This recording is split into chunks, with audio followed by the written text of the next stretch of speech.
politically enlightened austerity is too frightening. Linda, wait. See, already I'm lost. I know.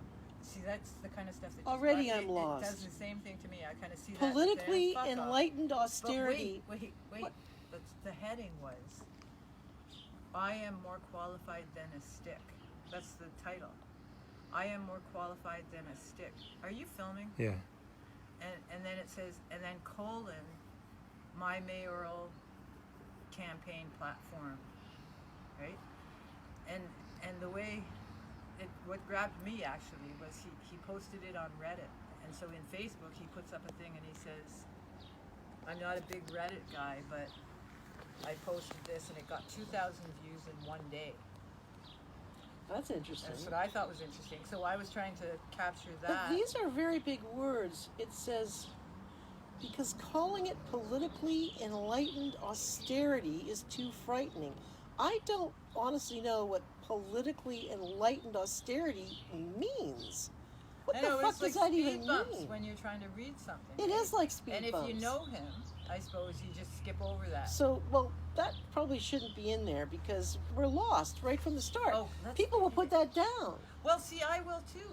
I mean, that's my problem. I start to read it and I think, oh, fuck. So we need a red pen to sort of blank things out. As if that's... All right, so let's just see what he's got here. Okay, so he goes, I've spoken well before and have written well before, generally without concern of speaking or writing well. I am a high school dropout with an anxiety-fueled appreciation of academia. These things you need to know about me as I hum and haw at whatever official podiums are offered during Victoria's upcoming mayoral race. My platform is radical and on the surface ridiculous. I would see a reversal of the condominium hellscape growing around us.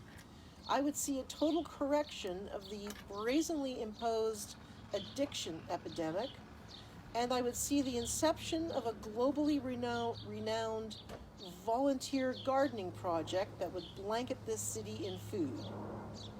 These are some good ideas. Yeah. It's a little wordy kind of the way he's doing it, but I mean, it's some good ideas. These things are easy to say, bringing to mind the dichotomy between what can be considered as the noble ideal versus what can be considered as the noble reality. Okay, you've lost me again. What the fuck is that? I kind of get that. What did I know? When we did Barbara Randall's trying to teach us occupation on Salt Spring at one point. Get that. That's on the beach in Fulford, and there was a lot of reaction to it from the locals, right? And this one guy said he was like he was really aggressively against the camp, right? And he would talk to me for a little while, and then he'd say, "You're just scatterbrained," and he'd walk away. Scatterbrained. Yeah. He's the same guy that never mind. Anyhow, it's like I said, well, I think it's really noble. It's a really noble impulse that what's behind this, whatever that was that year of the occupation on the beach. Anyway. Okay. And then I thought I didn't exactly know what I meant by noble, but anyway. So he's talking about a dichotomy between what can be considered the noble ideal versus what can be considered as the noble reality. So I don't know what that means. I'm lost there. Well, practical versus idealistic. All right, he goes on to explain. Okay, noble reality. Linda, but what do you know by noble? What when you hear noble or you understand noble, how do you understand Well, noble? if something is noble, it's sort of to be respected, it's to be revered, you know? A noble person is not somebody you would be poking fun at, it's somebody that you would be wanting to learn from. Yeah, and then there's what's a noble as a person? What's a noble? An aristocrat. Oh, a noble, I guess, is like Earl and a Duke and all that kind of thing.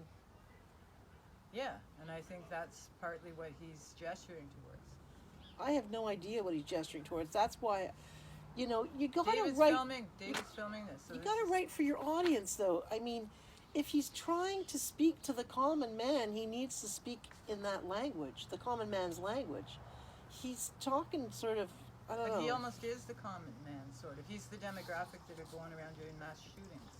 Yeah, but that's his demographic. No, maybe he's a little... What is with these big words? This is... I don't know. All right, let's just move on. The noble reality, once I became mayor, would be that almost every initiative offered will be resisted at almost every level. Oh, this is the reality, he's Yeah. saying. Okay.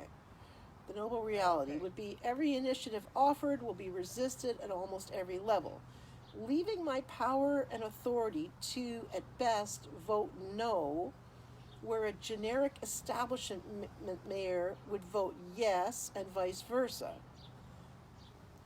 Generic establishment mayor. Yeah, I get that too. Yeah, but I mean, the thing is, it's gonna. he's going to put what people it does on is- edge. Exactly, that's what it does. It This just is kind going of to put irritates, people on edge. irritates Yeah, and this is. irritates. You're going to lose. But I don't think he cares. Well, you're going to lose some support from alienating people, and he has to decide: are you speaking to a bunch of academics, or are you speaking to the common man? If you're speaking to the academics, then you can use words like politically enlightened austerity. If you're speaking to the common man, scrap that But bullshit. who's the common man? Us regular It's like when they won. When they won People in with a high school- 2008. people with a high school education, maybe 1 or 2 years of college. You know, we're not talking to people with PhDs here. Do you Most think about people who don't his